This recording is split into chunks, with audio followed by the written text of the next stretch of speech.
sa paborito ko. Ano, paborito ko, asignatura, English, o ano, Emilia, paborito ko, ano, paborito ko, asignatura, PE, o ano, minsan sa isang linggo, sining at musika. Dalawang beses sa isang linggo kay Taysayan at Pilipino. 3 beses sa isang linggo matematika, English. Pero minsan 2, 4, 5, 7 beses sa isang linggo. Masyadong maraming ng aralin.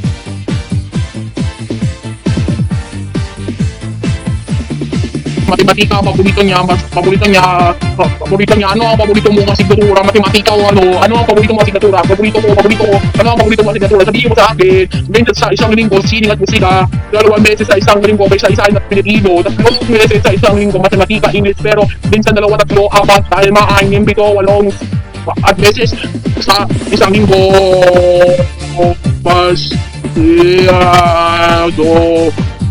maraming ng aral